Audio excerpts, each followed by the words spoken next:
Ika-siyam na kabanata sa pagpapatuloy. Ang nakaraan matapos magsalpukan ang kanilang mga sandata, ay makikitang nadudurog ang espada ng ating bida ng sandatang gamit ng lalaking nakabandana. Pagkatapos ay tuluyan na itong naputol at nagkahiwalay. At mabilis na umiwas papalayo ang ating bida. Ngunit mabilis din siyang naabutan nito upang atakihin. Nang may binunot siya mula sa kanyang kasuotan, na ito pala ang meteorite iron dagger ng kanyang ama. Ginamit niya itong pansalag sa pag-atake sa kanya. Na buong pagmamalaking sinabi ng ating bida na hindi daw niya ito mapuputol. Na napatingin itong mabuti sa kanyang patalim matapos niya itong sabihin. At ang talim ng sandata ng kanyang kalaban ay unti-unting nadudurog habang idinidiin niya ito. At ikiniskis pa itaas ng ating bida ang kanyang dagger, dahilan upang iangat ng kanyang kalaban ang kamay nito. At nagulat ito nang makita niyang naubos ang talim ng kanyang espada, at nasabi nitong paano daw iyon nangyari. Mabilis na iniikot ng ating bida ang dagger sa kanyang kamay. At pinagsasaksak niya ito sa kanang braso pababa sa kamay na ikinagulat nito. Matapos iyon ay sinaksak niya ito sa balikat at iniwan doon ang patalim saka pinagsusuntok. Pagkatapos ay naglagay ito ng enerhiya sa kanyang kamay. Saka itinira ng malakas sa sikmura nito, na ikinatalsik nito sa malayo. At makikitang nakahandusay na wala ng malay sa harap ng nakatayo nating bida. Tumalikod na ito matapos niyang matalo ang leader. Sinabi nito ng malakas na tumigil na daw sila. Na napatingin si Lady Soso at Tangkun Baek sa kanya. Ibinalik na ni Lady Soso ang kanyang espada sa kanyang kaluban. At pinakawalan ni Tangkun Baek ang hawak niyang bihag. Na ipinasok na din ni Chief Escort Gabulion ang kanyang espada, at nagulat naman ang kanyang nakalaban sa nangyari. Sa gitna ng lawa ay maririnig na may tinawag na master at leader. At si Tangkun Baek pagkatapos na tanggalin ang gapos sa kanila, ay nag-aalalang nagtanong kung kamusta daw ang kalagayan nila. Na sumagot iyon na maayos naman daw ang kalagayan nila. Habang nakangiting pinagmamasdan ng ating bida si Tangkun Baek na nangingilid ang luha sa mga mata, ay napansin nito sa kanyang tabi na nakatingin sa kanya si Lady Soso. At nagtanong ito gamit ang transmission technique na kailan pa daw nag-improve ng ganoon kalaki ang kanyang martial arts. Na umiwas ng tingin ang ating bida at sumagot sa pamamagitan din ng ganoong technique na parang naririnig din daw ba niya pati ang kanyang mga iniisip. At nagsalita ang ating bida at iniba ang usapan na sinabi nito na una daw sa lahat ay kailangan muna nilang malaman kung sino ang may pakana ng mga ito, hindi daw ba. Na humarap ito sa mga nakagapos na mga mandurukot. Na sinabi nito na simula daw ngayon ay mag-isip silang mabuti bago sila sumagot sa itatanong daw niya. At makikita ang isang lumilipad na patalim. Na tinamaan nito sa lig ang lalaking may pilat sa noo. Pagkatapos ay humandusay ito. Nagsalita si Tangkun Baek na sinasabi na isang tao lang daw ang pagbibigyan nila. Na ikinagulat naman ng ating bida ang ginawa nito. Matalim na tumingin si Tangkun Baek at nagsabi na kung sino daw ang gusto pang mabuhay ay tumayo ng tahimik. Pinigilan siya ng ating bida at sinabing hindi, sandali lang. Hindi daw niya kailangang patayin sila. Habang sinasabi iyon ng ating bida na sa likod nito si Lady Soso na nagulat sa kanyang ginawa. Sumagot si Tangkun Baek at sinabi nito na ang panuntunan daw ng angkan ng Tang ay suklian ang kabutihan ng doble at ang paghihiganti ng 10 beses. Bilang miyembro ng angkan ng Tang ay paninindigan daw niya iyon. Napabuntong hininga na napayuko ang ating bida at sinabi nito sa kanya na leader hinding-hindi daw niya malilimutan ang kabutihang ipinakita nito. Pero sa ngayon ay hinihiling niya na muna natapusin na ang tungkulin doon. Ngunit isinigaw pa din ni Tangkun Baek na iisang tao lang daw. Na kung sino ang unang taong magpapahayag kung sino ang utak sa likod ng mga pangyayaring iyon ay papalayain. Isang lalaki ang di mapakali ang napakagat sa kanyang labi na pinagpawisan. At nagsalita ito na sasabihin na daw niya at nakiusap na patawarin daw siya. Lumipas ang ilang araw ayon sa kwento pagkatapos ang pangyayari. Kumalat ang bali-balita sa Hangzhou na isang misteryosong grupo ng mga palaboy ang dumukot sa mga kilalang manggagamot mula sa angkan ng Tang. Na humimo kay Tangkun Baek at sa iba pang mga mandirigma ng kasalukuyang henerasyon na buong sigasig na habulin ang mga salarin. Kalaunan sa lansangan ng Hangzhou. Habang naglalakad ang mga manggagamot ay may usap-usapan na narinig daw niya na 30 palaboy ang nalipol. At lahat ng mga manggagamot ay hindi nasaktan. Nang makarating na ang mga manggagamot sa kanilang lugar upang maghanda, ay may maririnig pa ding nag-uusap-usap na talaga daw ba. Sinasabi nila na kahit ligtas ang mga manggagamot, ang mga palaboy ay pinatay gamit ang mga teknik ng lason. At may nagsabi na yon daw ay brutal. Samantalang nakapwesto na ang mga manggagamot at sina Tang Kunbaek ay patuloy pa din ang mga usap-usapan. Na itinuturing daw nila ang buhay ng tao na parang mga insekto. At may nagsabi na baka daw sila'y mga mahihina na ibinaba ang ranggo dahil sa kanilang kawalan ng kakayahan. Ayon sa kwento, sa halip na maging interesado sa mga salarin ang mga tao ay nababalita lamang ang tungkol sa kalupitan ng angkan ng Tang. Samantala sa kinatatayuan ni Tang Kunbaek ay may paparating. At isang matandang lalaki na may mahabang puting buhok ang nakaupo sa isang palangkin na tinatawag na Ark of God. Huminto ito sa harapan ng mga manggagamot at nila Tang Kunbaek. Pagkatapos ay yumuko ito at nagbigay galang sa tinatawag na senior no. Nang makapagbigay galang na si Tang Kunbaek ay nagsalita ito at sinabing isa daw siyang manggagamot. Hindi daw niya kailanman itinuring ang isang martial artist na katulad niya na nalululong sa pagpatay. Bilang isang junior umalis daw siya kaagad sa Hangzhou. Bago daw niya sila iulat sa mga otoridad na sila daw ay mamamatay tao. Sinagot siya ni Tang Kunbaek na hindi daw sila kailanman nagsagawa ng malulupit na pagpatay. Nang biglang sumulpot sa maraming tao ang lalaking nagkumpisal sa barko. Na sinabi nito na hindi. Nakita daw niya yon. Siya daw ay isang saksi. At nagpakilalang si Nain Chiolshim ang nakababatang kapatid ni Nain Chiolyang ng angkan ng Windbreaking Sword. Napinatay daw nila sa Westlake noong araw na yon. Noong araw na iyon daw ay nilipol nila ang 28 palaboy kasama ang kanyang kapatid. Malinaw daw niyang nakita ang kanyang mga kasamahan na dumadaing. Alinman sa lason o ang kanilang mga tiyan ay binuksan. Na siya lamang daw ang tanging nakaligtas. Tahimik lang na nakatayo si Tang Kunbaek pagkatapos na marinig ang sinabi ng lalaki. At isang karwahe ang dumating at isang boses ang malakas na nagsabi na magsitabi daw sila. Isang paa ang malakas na sinipa ang pinto. At nagulat si Naing Chiolshim na pinagpawisan sa kanyang nakita at napasabi na hindi daw iyon maaari. At dalawang lalaki ang may benda ang lumabas at ang isa dito ay hinawakan siya sa damit. At galit na sinabi nito ang kanyang pangalan at sinabihang siya daw ay bastardo. Itinago daw nito na ang mga taong kinidnap niya ay mga manggagamot ng angkan ng Tang at nilinlang daw nila sila. Sumagot si Naing Chiolshim na ano ng kalokohan daw iyon. Nagalit na sinabi sa kanya nito na ano daw sa akala niya hindi na sila makakabalik ng buhay. Si Lady Tang Kunbaek daw ang nagpagaling sa kanila. Habang napangiti si Tang Kunbaek ay maririnig ang mga salita ng mga taong nakapaligid doon na may nagsasabi na ano daw ginamot niya lahat ng mga iyon. At may nagsasabi na hindi pala nila sila pinatay. Meron naman nagsabi na sinagip pa niya sila. Habang pinag-uusapan ng mga tao sa paligid ang ginawa ni Tang Kunbaek ay naiinis na lamang si Senior No sa kanyang naririnig. At maririnig ang mga reaksyon ng iba pa na sinasabi na mga ganoong klase ng sugat pero buhay pa rin sila. Ang iba naman ang sinasabi ay ang mga manggagamot ng angkan ng Tang ay talagang bihasa. Na may sumagot na dapat daw ba nilang bisitahin din sila. Na tumingin ng masama si Senior No at sinabi sa kanyang sarili na ang maliit na yon daw ay gumawa ng isang pakulo. Habang masayang pinagmamasdan ni Tang Kunbaek ang mga kumukonsulta sa kanila. Sa di kalayuan ay makikita ang ating bida at si Lady Soso na nagbalakayo sa isang kainan. Sinabi ni Lady Soso upang maiwasan ang karagdagang kaguluhan. Ginamit niya ito laban sa kanila. Na hindi na nilayon ni Tang Kunbaek na hanapin ang salarin na nag-utos ng mga pagdukot. Na kung natagpuan daw niya sila, ay kailangan na niyang patayin sila. Kaya't gumawa siya ng ibang paraan. Sinabi naman ng ating bida na tama nga daw. Ang malasakit ay nagtitipon ng mga tao sa malalaking bilang.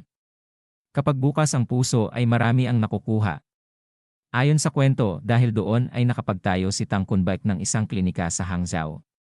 At ayon sa kwento ang ating bida ay inilipat ang mga kayamanan at perang nakuha mula kay Mokrigyuk sa Filong Bank. Ang lahat daw ay perpekto. Dumako naman tayo sa paggawaan ng alahas. Inilapag ng matanda ang kahon na nakabalot sa pulang tela. Pagkatapos ay 2 hairpin ang nakalagay sa isang kahon at sinabi ng matanda na tapos na daw. Masayang pinagmamasdan ni Lady Soso ang naayos na hairpin at tinanong kung magkano daw iyon.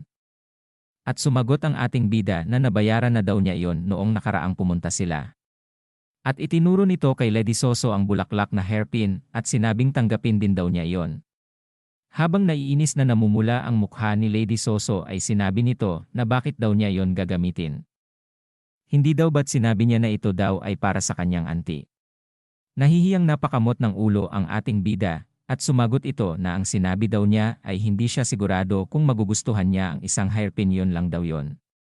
Natahimik si Lady Soso habang namumula ang mukha. At biglang sinabi nito na paano kung mag-date daw sila ng isang buwan. Na makikitang nagulat ang ating bida at pinagpawisan sa kanyang narinig at ang nasabi na lang niya ay teka lang. Ang lahat ay tunay na perpekto. Iyon daw ay isang magandang buhay. At dito na po nagtatapos ang ika-siyam na kabanata.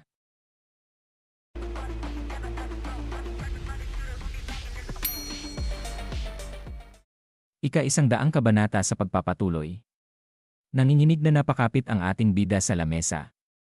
At ang kanyang paligid ay namumulaklak habang namumula ang kanyang mga pisngi na napahawak siya sa kanyang dibdib. Nabigla at nag-alala si Lady Soso habang namumula ang mukha nito na tinanong ang ating bida kung okay lang ba daw ito. Sumagot ang ating bida na iniiwas ang tingin na pinagpawisan ay sinabi nito na nagulat lang daw siya. Na baka namali siya ng dinig. Namula ang mga mukha ni Lady Soso at nagsalita na sinabi daw niya ay subukan nilang mag-date ng isang buwan. Nahihiya pa nitong sinabi habang nahihiyang tumingin ay kung gusto pa rin daw nila ang isa't isa pagkatapos ng isang buwan ay magpapatuloy sila. Kung hindi naman daw ay maghihiwalay daw sila ng maayos.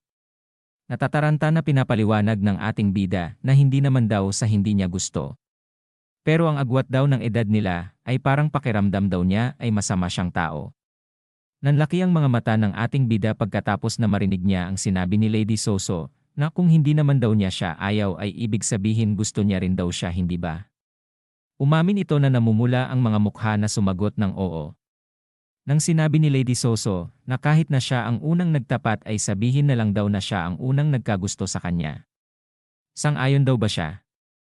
At biglang tumalikod si Lady Soso na sinabi nito na kung gayon ay may mahalagang lakad pa siya. Kaya mauna na daw siya. Nahinabol siya ng ating bida na sinabing sandali lang daw. Naiwan ang ating bida na nakatayo na may dinukot ito sa kanyang kasuotan. Pagkatapos ay inilapag sa lamesa ang isang supot. At sinabi nito sa matanda na ilihim daw ito. Natahimik lang itong nakatingin. At maya-maya ay namulaklak na ang paligid nito na namumula ang mga pisngi at natatawang sinabi nito na tunay na ito ang matamis na panahon ng buhay. Lumipat naman tayo ng eksena. Makikita ang Gubiok Mountain. Na ang ating bida, si Lady Soso at Battled Viper ay magkakasalong kumakain at sa kabilang lamesa ang ibang escort warriors na mga pabalik sa Hangzhou matapos makumpleto ang isa pang misyon ng pag-escort. Masayang sinabi ni Lady Soso na talagang nakatutuwang paglalakbay daw iyon. Na inihatid ang isang bagong kasal hanggang sa Jionyang at lubos daw na nagpapasalamat iyon sa kanila ng 100 beses. Habang kumakain ang ating bida ay patuloy na kinukwento ni Lady Soso na binigyan pa daw sila nito ng dagdag na pilak bilang pasasalamat. Na kung gayon, paano daw kung manatili sila sa isang bahay panuluyan ngayong gabi? Sinabi ng ating bida na ang pagtulog sa labas ay ang esensya ng mga misyon ng pag-escort. Na sinagot siya nito na magkakaroon daw siya ng kalyo sa kanyang likod. Sinabi ng ating bida na sa wakas ay magiging tunay na mga escort na daw sila. Na sinabihan siya ni Lady Soso na kuripot. Na sinabi naman ng ating bida na drama queen. Na sinagot siya nito na con artist. Nang biglang sabay-sabay na napatanong ang mga escorts warriors na noodle ghosts. Samantalang si Battled Viper ay nag-enjoy lang na kumakain habang may hawak na alak. Nagulat ang dalawa dahil nakikinig pala ang mga escorts. At napaubo ang ating bida at tahimik na itinuloy ni Lady Soso ang pagkain. Maririnig ang mga yabag ng mga kabayo. At isang watawat ang makikita. Na napatingin ang ating bida. Isang lalaki ang nakasakay sa kabayo at napatanong na nasabi ng ating bida na ang Blackwater Escort Agency. Na ito daw ang escort service na pinapatakbo ng mga black bandits mula sa underworld. Sinalubong sila ng isang babae at tinanong kung ano daw ang maipaglilingkod niya sa kanila. Itinuro ng lalaki na may pilat sa noo na kung ano daw meron ang mga magagandang babae na nandoon ay iyon na rin ang sa kanila. Nasabi ng ating bida sa kanyang sarili na ang mga siraulo daw na yon. At ipinatong ng ating bida ang kanyang kamay sa lamesa. Pagkatapos ay sinabi nito na umalis na daw sila. Nagsalita naman ang lalaki at iniutos na tanggalin ang tela at bigyan daw sila ng tubig. Sumagot ang tauhan nito ng oho at hinila ang tela. At tumambad ang ilang tao na mga nakatali sa loob ng kawayan na kulungan. Nagulat ang ating bida na nasabi nito ang mga lalaking iyon daw. Napati na si Lady Soso at isa pang escort ay nagulat din sa kanilang nakita. Tinanong ni Lady Soso ang ating bida kung plano daw ba nilang ibenta ang mga taong iyon bilang mga alipin. Nasinagot siya nito na malamang. Malungkot na sinabi nito na hindi sila pwedeng makialam sa bawat masamang gawain. Pero hindi daw tama na baliwalain ang nasa kanilang harapan. Tumingin ang ating bida sa ibang dako at sinabi nito na malapit na silang dumating. Napatanong si Lady Soso na bakit daw niya nasabi. Nasumagot ang ating bida na may kutob daw siyang makakasalubong nila ang mga bandido ng Greenwoods. Nang may mga kalalakihan na dumating. At sinabi ng ating bida na nandito na daw sila. Natama daw ang kanyang instincts. Sinabi ng lalaking kalbo na may hawak na palakol na hindi na daw siya magpapaligoy-ligoy pa. Ibigay daw nila ang lahat ng mga bagay na may halaga. Kung hindi daw nila ibibigay. Ngayong araw na daw ang araw ng kanilang libing. Sinabi ng ating bida sa kanyang sarili na nagpapakitang gilas daw ito. Bumagsak ang operasyon daw nito sa loob ng 3 taon dahil sa mahinang pamamahala sa kanyang nakaraang buhay. Inilabas ng ating bida ang mga pilak na barya at sinabing heto na daw. Tumawa ang lalaking kalbo at sinabing pilak na barya lang iyan. Pero ayos na rin tatanggapin daw nila ito. Ngumisi ang ating bida at dinakot sa kanyang kamay ang mga pilak na barya. At biglang nanginig sa takot ang mga ito at sinabi ng kalbo na ano daw ang kanyang ginagawa. Habang nagsasalita pa ito ay ibinato ng ating bida ang mga barya. Na makikitang bumaon ang mga ito sa isang puno at sinabi ng ating bida na kunin na lang daw iyon at umalis na. Pinagpawisan ang kalbo at palusot na sinabi nito na swerte daw niya. Dahil na yon ang anibersaryo ng pagkamatay ng kanyang ama. Tumalikod na ang mga ito habang sinasabi ng kalbo na bilang anak daw niya ay mas gusto pa daw niyang hindi dumanak ang dugo ngayon kaya alis sila ng tahimik. Sinabi ng ating bida na tumigil daw muna sila.